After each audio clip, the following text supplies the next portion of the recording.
Okay, I'm good to go at 6 o'clock. Right? Yep, Okay, thank you. you're welcome.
Your screen up just a tad.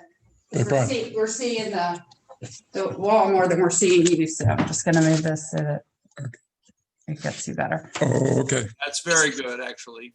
Good. All right. Hello, Reverend Edwards. Hello, how you doing?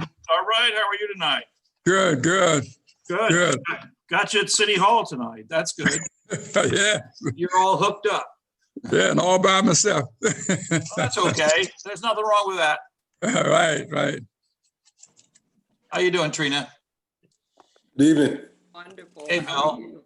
you? How you doing? Good. Yourself? Good. Hello. Good. Reverend McCafferty, how are you tonight? You're muted. You got to unmute yourself.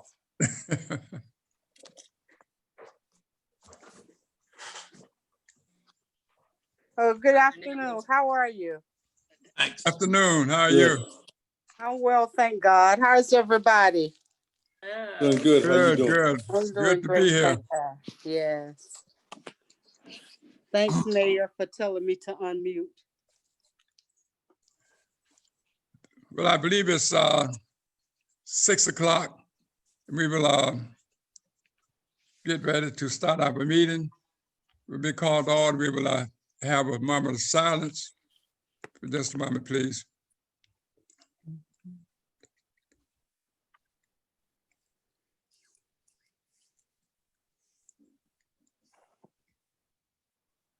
Amen. Man. So we Amen. will begin our meeting by having a presentation and the possible actions on the approval of the minutes by our secretary, Mrs. Trina Brown Hicks.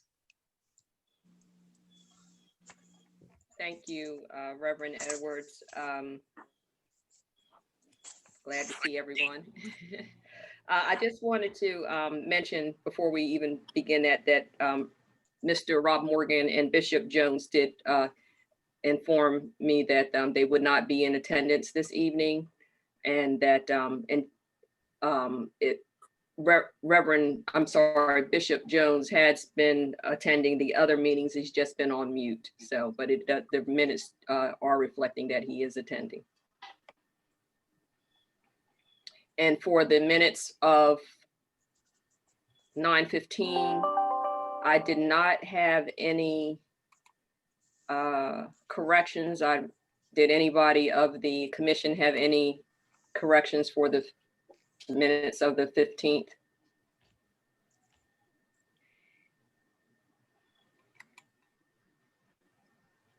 I didn't.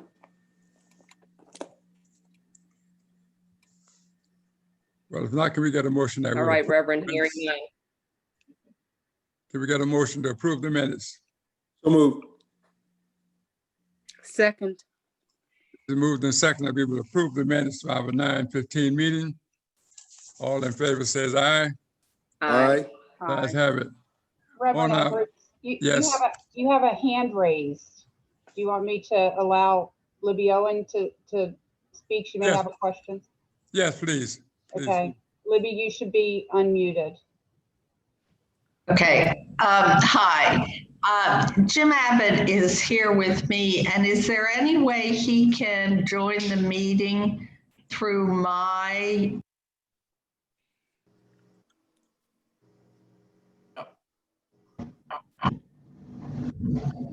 We lost you, Libby, but Is there any way Jim Abbott can join your meeting as a member of your commission from my laptop?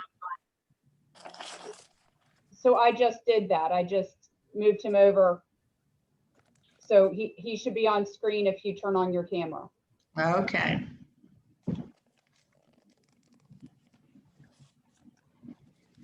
There you go. Great. Thank you.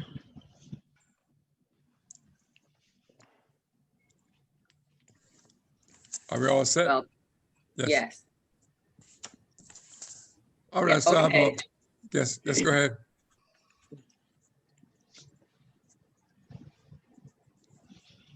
We Yes, have Reverend the minutes for the 17th, Yes.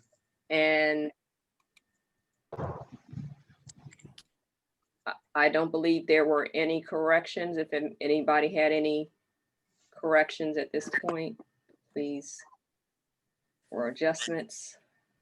Excuse me, what did we just move to accept? The first, the minutes of the subcommittee meeting, the Oh, FOIA, it was the Okay. FOIA. Mhm, Mm, mhm.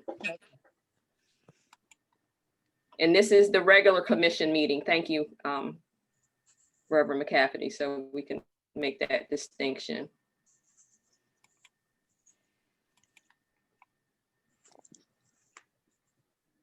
I move that the minutes be accepted with any necessary corrections, if any.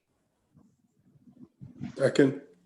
Or it's been moved and seconded that the minutes will be approved with any necessary corrections. All in favor? Says Aye. Aye. All right, this evening we have the meeting items. C1, Ms. Clemmons, I believe from Lewes High School Archives, Historical Information Gathering, Research and Access. Do we have any information or is not some to go into that? That's our first Yes, item. we just wanted to mention that we have, yes, Ms. Clemens from the Lewes Historical Society, who is going to give us a lot of great information concerning information gathering, research and access, and will be able to help us to get started in that area. And we are able to ask questions of her as she presents. Thank you. Over to you, Mrs. Clemens. Okay, Is she on, Anne Marie? Who is that? Mrs. Clemens from the Lewes Historical Oh, Society. yes, I'm sorry. I messed up a little on the Zoom. So actually, Alicia Jones has her hand up. Are you okay if she asks? that's the what, question? yes. Okay, Alicia, you should be unmuted now. Oh, okay. I just didn't see my picture, so I didn't know if that meant I wasn't in the meeting or not. You're in the meeting. No, I believe just the commission panelists are on the meeting, but everyone else can be on the meeting through their voice. Okay, thank you. Mhm. Well, thank you very much, Reverend Edwards and Trina, for that kind introduction. For those of you I haven't yet had the opportunity to meet, my name is Denise Clemens. I've been serving as the archivist at the Lewes Historical Society on a volunteer basis for about the last 15 months. I'm going to spend the next bit of time talking to you about what we have in our archives and how we operate and how we might be able to help you begin some of the research you have in front of you. I'll review the types of items we have and a little bit about the process of putting things in and giving access. Please feel free to raise your hand, either use the chat or whatever Anne-Marie would prefer in terms of getting questions to me. I'm happy to be interrupted. I grew up in a family where that was the rule of the roads. So the first thing is, where are we? For those of you who may not be aware, the archives facility itself is located in the upper floor of the Lewes History Museum, the old library building. But the archives and the collection are not two separate things. The collection of the Historical Society includes our buildings, the furnishings that are on display there, and many of the objects that are on display there. So we have the buildings on campus, we have Cannonball House, we have the Rives Holt House, and then we have the museum. And in the museum, we have one place which we refer to as the reading room. And there you'll find some fairly rare pieces of documentation related to early Lewes. We have censuses from the 1700s and 1800s. We have family genealogies from some names you will easily recognize in that space, as well as records about some of the pilots and Delaware history in general. Access to that room is by appointment, and it's typically helpful to know in advance what it is you're looking for so that I can pull the right books off the shelves or pull the right files out of the archives. The other place that we have in the archives is what we call our workroom. And in there are duplicate copies of some of the volumes that are in the reading room, but also some other materials that are not precious in terms of their needing to be kept safe. And so we make these available to researchers there. We also use the workroom when we're accessioning objects. And what that means is someone might have offered us an object and we go through a process of examining its condition and documenting it for our database and then deciding how it needs to be stored. Is it a garment that needs to be put in tissue paper in an acid-free box? Is it a book that can be shelved? What exactly are we dealing with? And then finally, we have the archives, which is a climate-controlled locked space on the upper floor of the museum. And usually materials only leave there under my supervision. So we make sure that we get them back. That doesn't mean you can't see them. That doesn't mean you can't use them. That doesn't mean you can't reference them or take photographs of them. It simply means that we're more careful about making sure we know where they are and who's doing what with them. So was that a question or a cough? Cool. Okay. So one of the questions we often get is, how did we get all this stuff? And we actually got most of the things that are in the archives through the generosity of our neighbors in Lewes. People have a journal or a family Bible, and they're afraid that it's going to get tossed out by the next generation that doesn't recognize its value, and it finds its way to us. We have furnishings that come to us through wills and trusts when people perish and they decide they want these antiques to go to the Historical Society, who can display them in our property, as opposed to having their grandchildren decide they really don't like Chippendale furniture. So those are some of the things that we get. And then the other thing that we do is that we document what we have. We document who gave it to us. So if we put it on display, we can have the right credit line that says gift of Reverend Edwards. We make sure that we know where the stuff came from and what condition is in. Oftentimes when things come in, like for example, today I got 2 books. They were 1897 first editions of the Delaware Constitution from someone who's moving to Utah and has lost interest in Delaware. They're in quarantine right now. I don't know who's handled those books. I don't know what they have on their covers. So they're in quarantine. Same thing is true for pretty much anything that comes into the archives. Now, what's in the archives? Well, one of the most popular things in the archives, and a collection that I think I touch almost every single day, are the papers of Hazel Brittingham, the unofficial Lewes historian. We are presently up to 46 acid-free boxes, which totals over 25 linear feet of materials. She was an incredible researcher, historian, and stockpiler of information. We had a group in today from the Overfalls who were looking at information, and it was delightful hearing them say, oh my gosh, I never saw this, but Hazel had it. We have merchants' journals from people who kept shops in the area. We have pilots' records from the River and Bay pilots who chartered various boats up and down the area. We have diaries. We have blueprints of pilot boats and other structures. We have directories. We have a 1904, 1905 Lewes directory. We have a 1920 directory. We have a 1958 directory, which doesn't seem that special, but that's been a real lifesaver when you're trying to figure out when a house got moved from point A to point B, which in Lewes happens quite a bit. We have several census records, as I mentioned earlier, oral histories that have been transcribed, newspapers dating back into the late 1800s, zillions and zillions, that's an archivist's estimate of photographs from all sorts of places and people.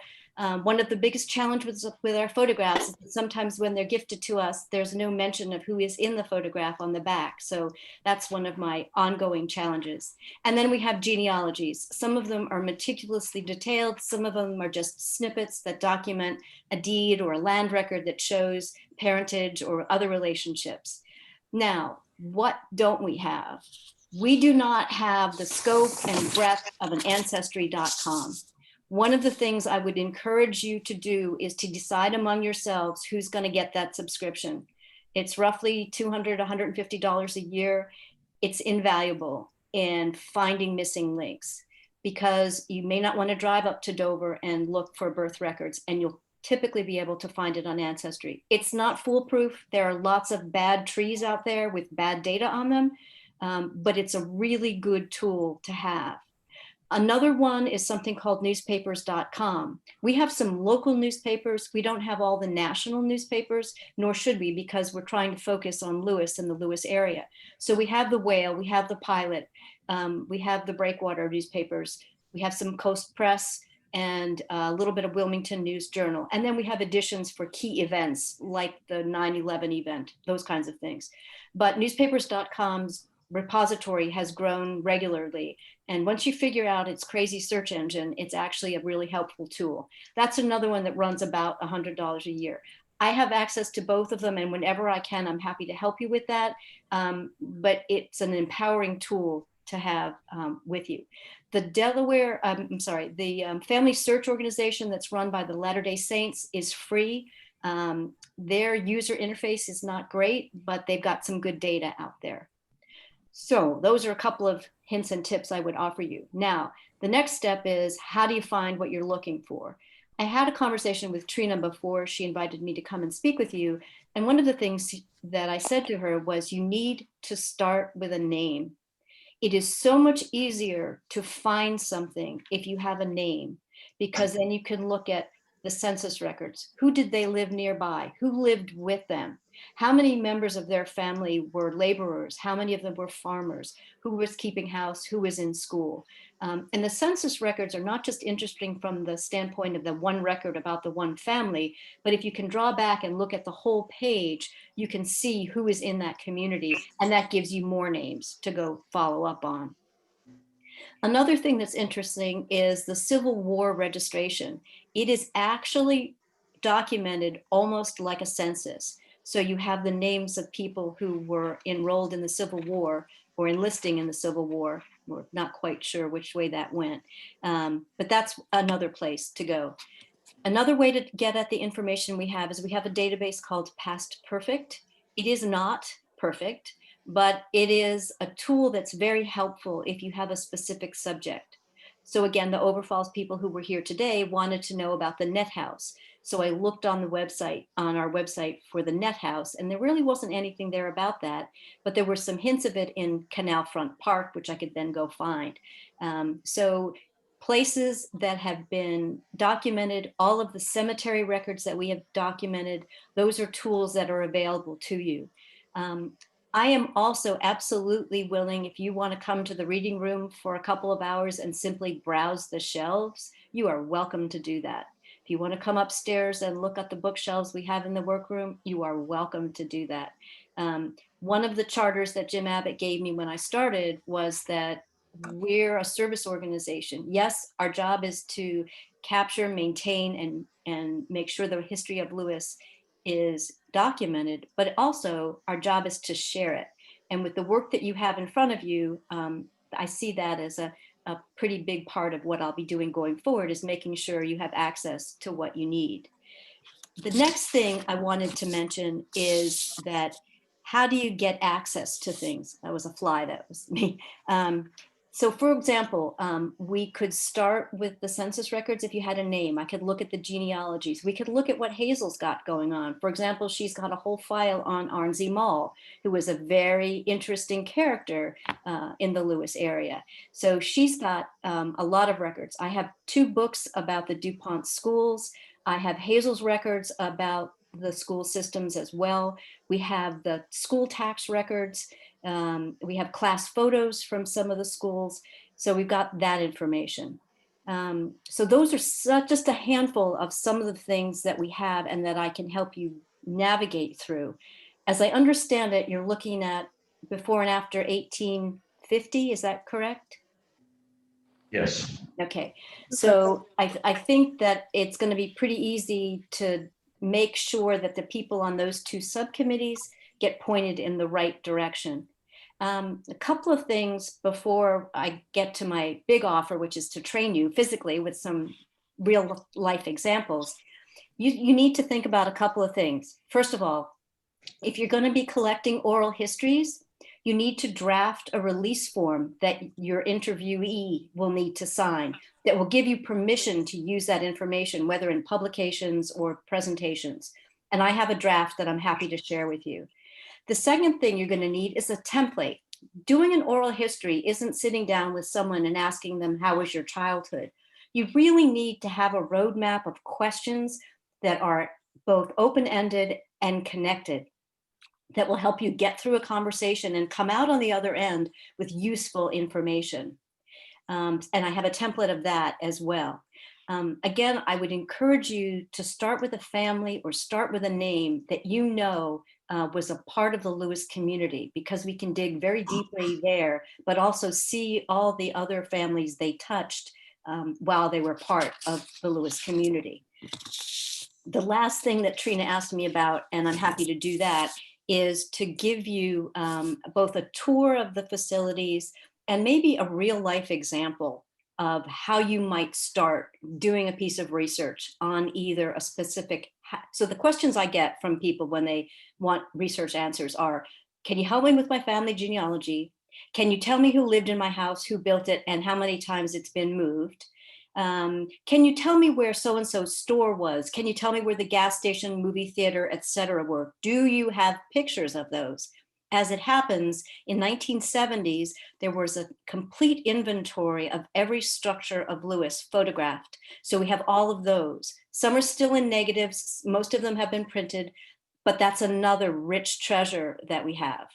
And then, so you guys can sort out how many. I think the right number is probably no more than 4 or 5 at a time to make sure we're smart with social distancing and safety precautions. The reading room has 6 chairs seated far enough apart that we should be fine. And then upstairs we have even more space. I'm happy to give 1 or 2 people at a time a tour of the physical archives, where you can look at all these gray boxes as well as things that are sitting on the shelves and behind the cupboard doors or in the drawers. One of the things that I'm still doing, because remember, we moved from the Historical Society buildings to the museum a few years ago, but I'm still unpacking boxes. and I found a treasure, and I continue to find treasures every time I go through a box. So what I have here, which you cannot see, but is a report of Phase 1 Cultural Resources Survey at the Dorothy Burton property in Belltown. It was done by the Division of Historic and Cultural Affairs by a well-known archaeologist named Edward Height. It was done in April of 1994. And what is in here is an 1833 map of Belltown with the names of the people who are living there and where they're living. So these are the kinds of things that sometimes blind hogs can find an acorn, but there's also things we know where they are, we know what they are, and we know how valuable they will be to you as researchers. So I've been talking nonstop, and I'm happy to stop and take any questions you might have about specifics or generalities or the archives, whatever. One question I Yes. have is, what are your hours? You have certain days you open, are you open every day during the week? So the museum itself is open from 10 to 4, Tuesdays through Saturdays. Since I want to stay married, I don't work all those hours. And I usually am in the museum and in the archives every Tuesday, Wednesday, and Thursday afternoon. But if that doesn't work for you, I'm happy to schedule an appointment, and I can be very, very flexible. Does that answer the question? Yes, ma'am. Thank you. Uh-huh. Yes, I have a question also. You said that you thought we were starting in 1850. I thought we were starting at 1800. Would that be an issue? No. I Oh, had okay. understood that there were two groups, one prior to 1850 and one after 1850. But if I'm wrong, please correct me. It's one prior to 1950. 1950. Prior to Oh, well, 1950. I'm only off by 100 years. That's not Okay. bad. Not a problem at all. Not a Okay, I problem just at want all. to That's make close. sure that the information was available. Yeah, Thank we you. have records as early as the 1600s Okay. from William Penn and who were the original settlers in the original Whorekill. So yeah, we got it. Okay, thank you. You bet. Would there be any slave or free slave records possibly? It's interesting. I've got two censuses that show before, in the earliest part of the settlement, 1600s through early 1700s, there were no Blacks in the area. They were all white Europeans and Native Americans. And then we started to see the trickle in of enslaved African Americans. So some of the Civil War records show show colored troops. Some of the early census records show how many slaves were living with a family. Sometimes you can get their names if you find out a will. So for example, Peter Marsh from Rehoboth had 5 slaves, and I know all of their names and who received them in his will, to include Mary Mall, his daughter in Lewes. And so that's how a lot of the malls, African-American malls, came about. So yes, the answer is yes. We just need to know where to look and who we're looking for, because it helps to know where we're focusing. I'll interject here that in February of next year, with luck, the Historical Society is opening an exhibition entitled 17 Men, which is an amazing documentation of 17 Civil War soldiers, African-American soldiers, some who broke free of slavery, some who were free before the Civil War. All 17 men are documented via a thumb-sized photograph, which is now in the collection of the National Museum of African American History and Culture with the Smithsonian. But those thumbnail sketches, those thumbnail images were brought to full-scale life via an artist who is also a medical illustrator. So the interesting thing of the exhibition, 6 of the men in the 17 men total are actually from this vicinity. and she researched their lives and documented their lives before, during, and after the Civil War. And I'm hoping that that's going to serve as a starting point for us to become even more expansive, more representative of the African-American community's history in this region. So look forward to that exhibition. And for those of you who would like a sneak, I'm sorry. What month was that? February. It opens in February, and it will run for the entire year. It will be exhibited in the History Museum, but it will be open from February to February. Wow. That's good. I'm And sorry. if you want to is there- see a sneak peek of what those images are like and the little vignettes about each of them, that she has also published a book, which is for sale at our various locations, and it's a beautiful piece of work. Yes. So Denise, I do have some questions that were in the chat. So one of them was about, you had mentioned that you have oral histories there. Do you have newspaper clippings and tax records as well? And also, what connection, if any, do you have to state or national archives? Okay, so the National Archives has a fabulous interface to the public, and many of their records are eminently searchable, and they operate independently. We operate independently. They have much deeper pockets than we do, so their resources are quite extensive. The Delaware Public Archives up in Dover, they'll do meetings by appointment. Sometimes if your question is simple, they can give you a yes or no and do a quick piece of research. That's where you'll find land records, wills, and probate records. For if you're doing research about a specific family and don't have it, sometimes we'll get pieces of them because someone's pursuing just a specific area. But the Delaware Public Archives is the best place for those. In addition, some church records are no longer kept by the local churches, but have been given to the Delaware Public Archives.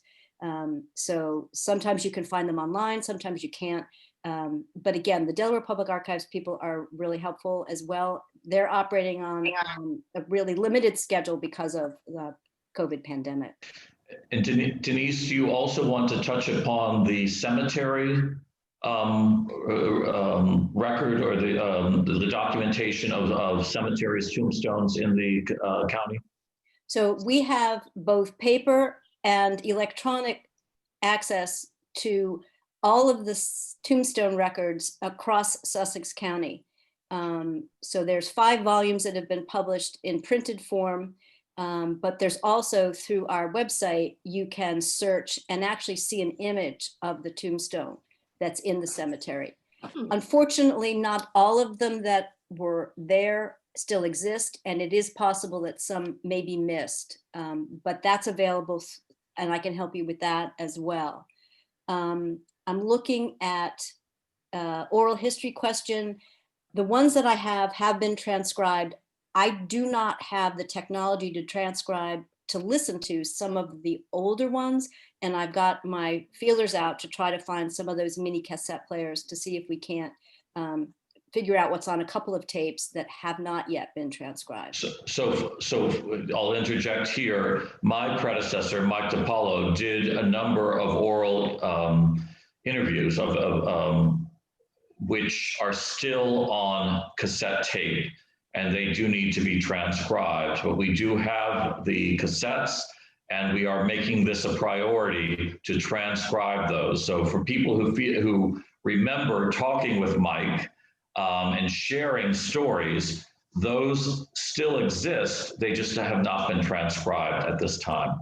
And Trina says Trina has a cassette player. Is it a mini cassette player? Not many. It's the little teeny one. It's just, it's the. If I can borrow it, I'd be your best friend. Regular size cassette player. It's not a mini cassette player. Yeah, we've got a stack of those that Some of them have been transcribed that were from the super, super tiny ones, but then there's a handful that are from the size you have. So we can talk offline about how we might connect and make that happen. The good thing is you're bringing those cassette players back. So I jumped on it when I saw one. Okay. The other question was lynchings in Delaware. There are very few documented descriptions. There are a handful that I have seen in our materials. There's some out of Wilmington primarily. I know there were some in Georgetown as well, but I personally haven't seen that documentation. I've only seen a couple from the Wilmington area. Susan Nogan, thank you very much. She is the mother of one of my volunteers who has subscriptions to both Ancestry and newspapers.com and has happily handled questions. Thank you. And 1950 to the present, how do we begin? The first thing is, I think we need to sit down as teams, perhaps myself and a handful of people from each of the subcommittee teams, and map out what I would recommend as an approach. And then of course, you're free to tweak it in terms of what you think makes sense or what you think doesn't make sense. But I'm happy to make myself available to try to do that. And I think that came from Leslie. All right. Is there any information on Cato Lewes? Cato Yes, and Peter Peter. Lewes? Peter Lewes. There's I'm sorry, Peter and Peter and Cato, and also Cato Seymour. Andrew Leiter and Marcos Salaveria are both doing research on those guys, and I am in contact with a woman who's living in one of their houses. And they did some archaeological excavations and have found things like butchered meat bones and marbles and all kinds of things. So, and I've got a genealogy and some records on both of them. And the last question I think I have, is there any information on Black Harry? Black Harry Spring, yes, in Hazel Brittingham's files. Okay. Is that Harry Hoosier? I don't know. Okay. Can I ask a question? Yes. I came across, and I don't know whether it's the same DeMarco, but there was a YouTube video on Peter and Cato Lewes with a reenactment. Yes, Okay, you're aware of that. yes. Okay. And We have it in the children's. right, and if you've attended the Lewis History Museum and you've been able to enjoy the children's learning center before we closed it down because of COVID, there are installations that address Peter and Cato. So we find them to be amazing figures for a number of reasons, but the record seems to be, there's great potential to develop their narrative further. Denise, I think you agree with me that there's still more research to be done. There was an interesting article by Rob Morgan, and they talked about Captain Kidd and how Peter Lewes was one of the pilots who went out and visited him while he was around. So that would have had to have been before 1706, because that's when he was hung, was 1706. I think it's important for us to think about this region as being very diverse. As a port city, there was great diversity. And an example of that is the recent, it's touting the Lewis Historical Society, but the Lewis Historical Society just opened an exhibition on the War of 1812 and on the naval bombardment by the British forces against Lewis. And one of the key points to be made by that exhibition is the diversity of both the naval forces and of the community of Lewis. it's not a white battle that is being documented. So if you have not seen the exhibition, I encourage you to view it and to come back again and again to see it. It's at the Cannonball House. Oh, okay. Okay. I mean, thank you, Jim and Denise, for being on this call. And gosh, you have so much information. It's thrilling.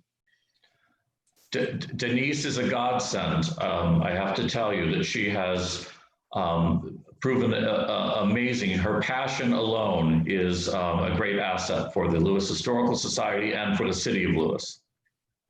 Wow. So Trina, I think, Reverend Edwards, I think I'll leave it to you all to sort out schedules and when you might want to start meeting and getting started and seeing how I might share with you the materials, the draft templates and things that I've got that might be of use to your committee members. Thank you so much. It's very interesting. I'm sure that we'll be able to work something out. I'm just getting filled up now. I want to get farther into it. So thank you so much. Thank you.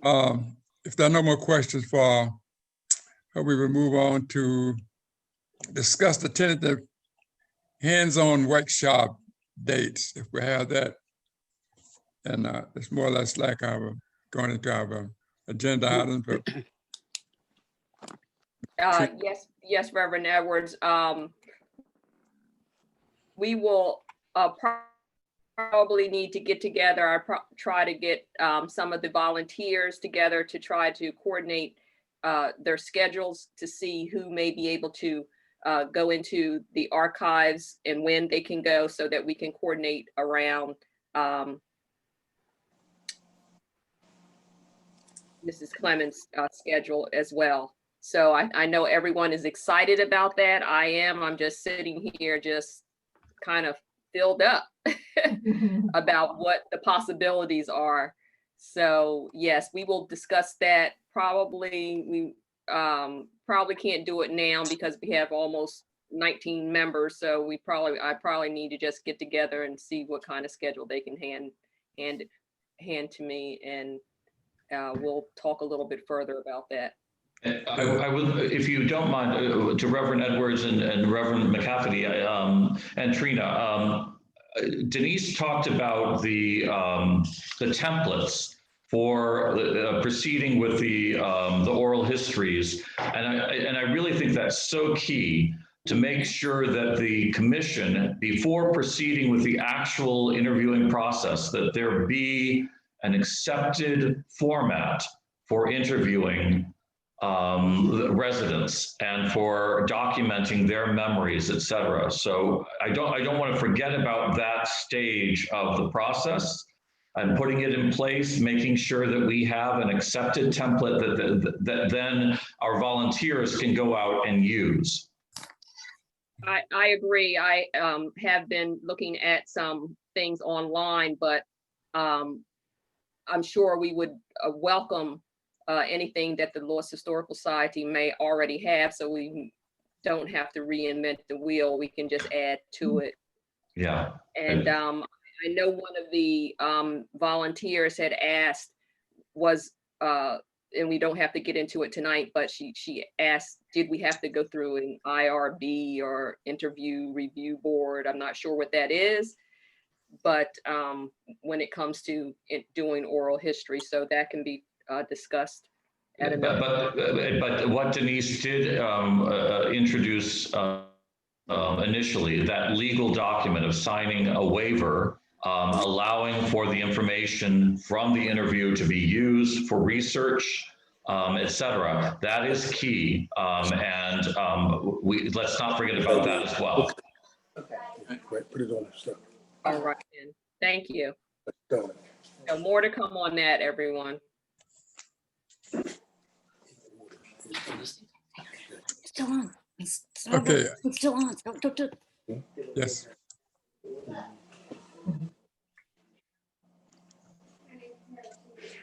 All minds are clear. We will continue on with our agenda items. I think Mrs. Trina Brown Hicks might have that and all of that. Oh. What comes with next? Yes, Reverend Edwards, I believe we are on item D, and that should be, instead of saying future agenda items, it should say other agenda items. And there was two things that two items. One is during the mayor and council meeting, it was, we had our bylaws forwarded to city council and mayor for minor adjustments. One was had to do with the attendance and cleaning up the language for the attendance, and the other had to do with including language so that the Lewes African American Heritage Commission could kind of participate in the city budget process. And so that is coming back to the and to review and then final approval for the Trina, there was one additional item that came up during the council meeting, which was the date of your reorganization. Right now, your bylaws call for a January reorganization, and most commissions reorganize after the council reorganizes in June. And so I think we suggested that you might want to consider moving your reorganization date to June as well. That's the only other item. You've got the other two covered very well. Thank you. Thank you, Mayor. I have a question, Trina. You said that they talked about the bylaws, and what was the second thing? I'm sorry. Budget. Budget. Okay, thank you. Yeah. Are we in the mayor? Are we included in the council's budget?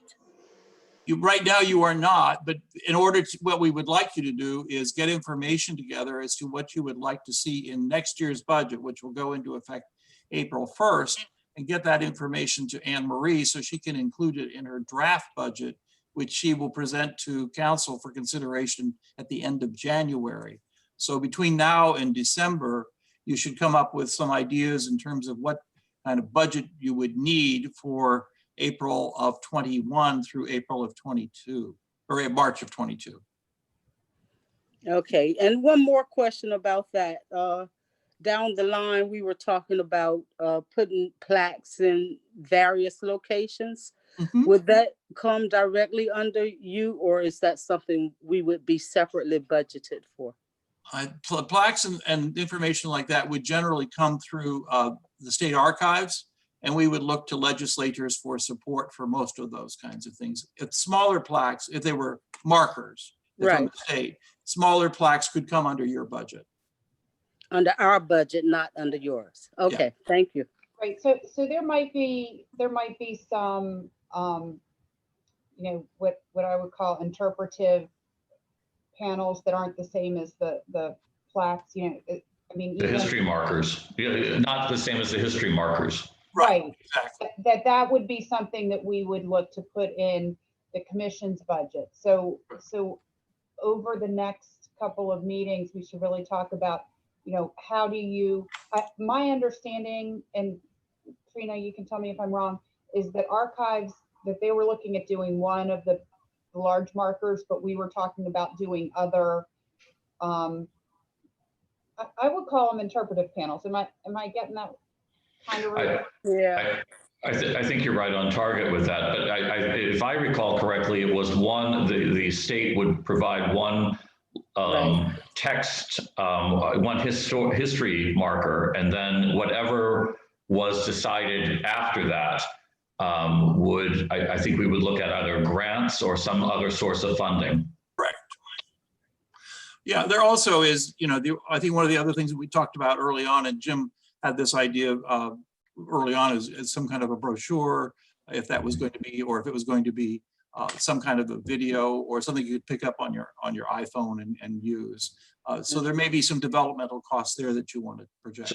So what I can tell you that the Historical Society is currently working on developing all of its tours. There's an architecture tour, there's a maritime tour, and it is working on an African-American tour that would be in conjunction, that would be in partnership with the commission and all the research that's brought in. But what we're finding is there is still a market for an hour-long walking tour. And then there is also a market for an app tour that could be an hour and a half or longer that people can do on their own. So that, and then you have the possibility of just small markers that Anne Marie was referencing that would be able to create more or less an encapsulated narrative of both of those, that someone without a cell phone, if that person still exists, could walk through the town and be able to still get a sense of the rich history of the African-American community. So there are 3 versions that I think we should look at, and we can discuss at another meeting. Right. Anything else on that? I don't have anything. Reverend McCafferty, do you have any, or did any of the other council members, commission members have anything? I do not. No.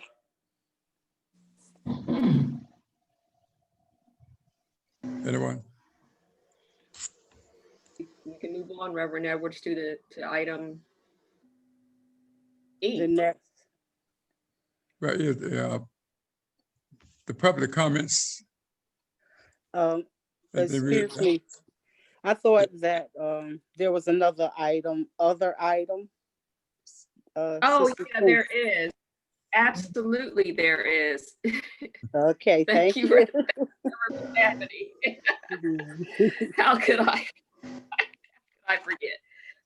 Yes, there is. I think we have Miss Elizabeth Owens on the line that would like to give us an update for the Menhaden Reel. I'm going to transform from Libby to Jim Abbott. But yes, I can bring people up to speed. I'm sorry that I missed the September 17th meeting, but I have to say that I was so touched and encouraged by the comments of the commission members with regards to the Menhaden fishing net reel and its restoration and its placement. I just wanted to bring you up to date on a couple of points. That LHS has received in writing official denial of the placement of the Menhaden fishing net reel on its campus. To that, LHS is currently seeking outside legal counsel and representation. And LHS is considering all options, including a reapplication for approval of the current siting of the reel to H Park. And to return back to the September 17th meeting, LHS asks for the African American Heritage Commission's further support. The September 17th comments were terrific. And I am so glad that you're invested in the placement and in the importance of this object. And with that, I would like to encourage you to voice your support and to encourage you to reach out to the city. We have a city government here, but to show your support not only in the community, but also within City Hall. Wonderful, wonderful. Raise hand. Raise hand. Yeah. Am I being heard? Yeah. Mr. Abbott, I was one of those people who wrote a letter. And so Yeah. I don't know whether the next hearing is going to be public before the Preservation Commission. Is that when you reapply? Well, we are right now considering that reapplication. So I would imagine that meeting would indeed be open to the public. Well, I think if it is, I think that's the time we need a horn so we can rally our troops and be present for that meeting. Anytime that you need the support, I think you should let the commission know what's going on so we can be heard. Because apparently residential voices have an impact. Alicia, I hear you loud and clear. And I first of all, I thank you for your letter of support and your comments. And I promise to be more verbal at the next meetings of this commission. I mean, I can say I used to be on the old HPC and it's not that unusual to reapply. So, I mean, yeah, so good, you know, I think it's a good, I mean, I don't want to get in the legal part of it, but I think you're right to reapply. And, you know, I'll tell you what really works is crying. If you get somebody to cry.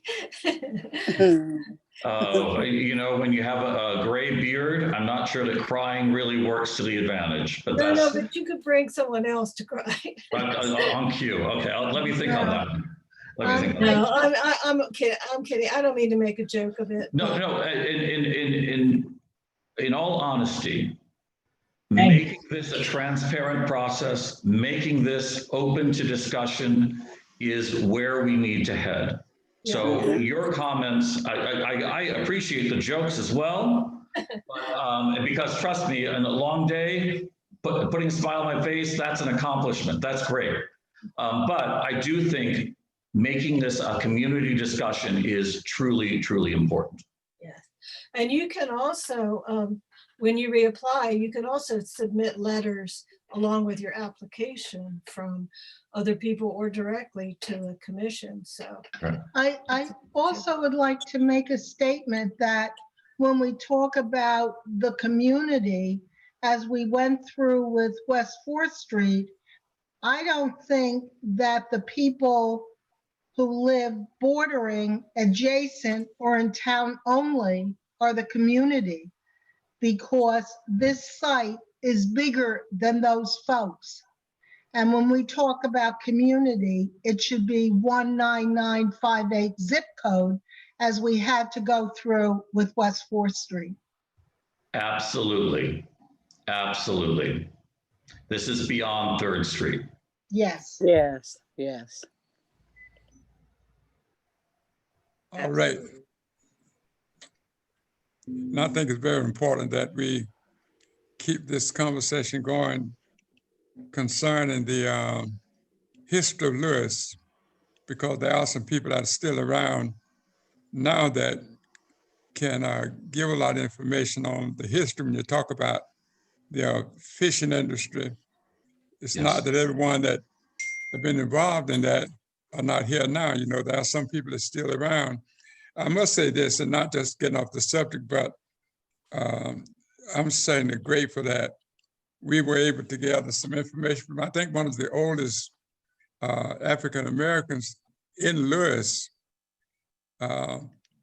Sister Cora Washington, that just passed just a week or so ago. But I think that's very important. We were gathering great information from her, because anyone that have lived here for that number of years certainly has some input on the history of Lewes. I've only been around, but maybe 60 some years in Lewes, but someone like her, you know, that passed on at, I think it was like 97 years old, and she could gather with us some great information, because then I think that in her lifetime, she probably seen a lot of changes here. So it's very important that we really discuss the history when we're talking about the history of Lewes, you know, what we want to try to keep alive, or we want to make sure that it's recorded, that it won't just die out, you know, because there's so much that people can't tell you now. So I think it's very great that we can talk about things like that. And to that, Reverend Edwards and Reverend McCafferty, the Lewes Historical Society is here to be a partner. It's here to be used, to be a reference, to be a resource. I just want to reiterate that. Thank We you. appreciate it. Can I also add Thank to you. that?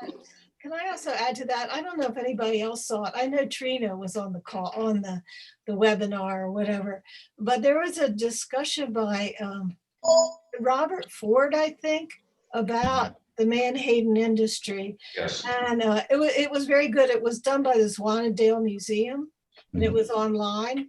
And Trina, I hope you don't mind if I say this, but Trina has some tapes of some of the songs that the men sang when they were reeling up the nets. I mean, I think that would be really cool to have somewhere.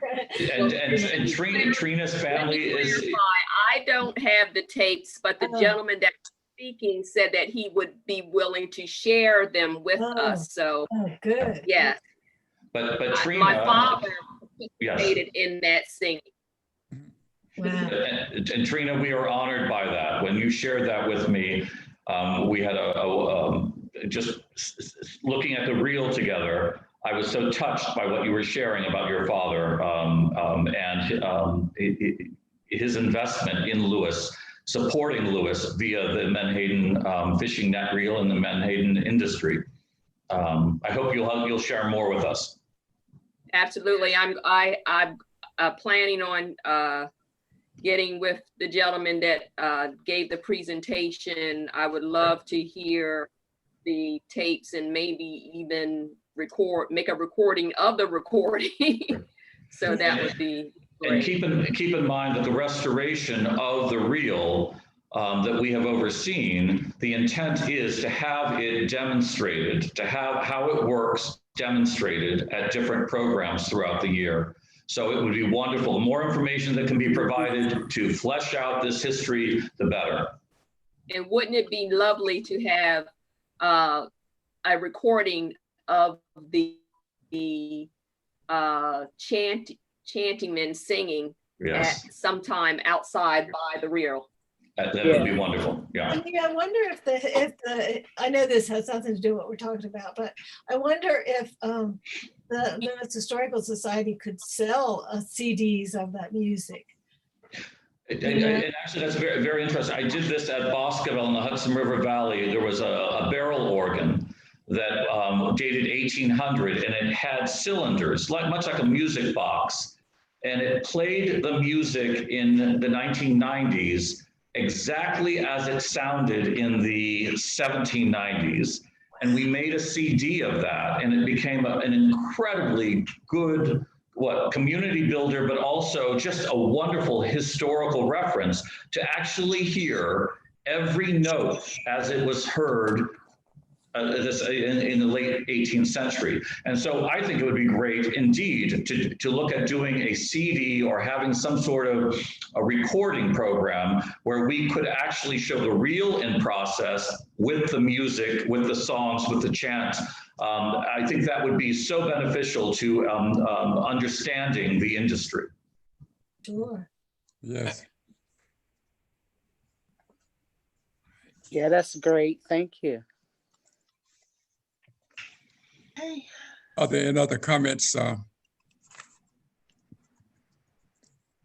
Can we schedule our next meeting?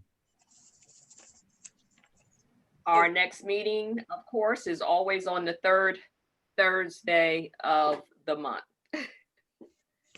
Third Thursday at 6 o'clock. at 6 o'clock the next month. And we are praying that eventually one of these Thursdays, we'll be able to get back together. Right. This is all over. Well, we thank you so much.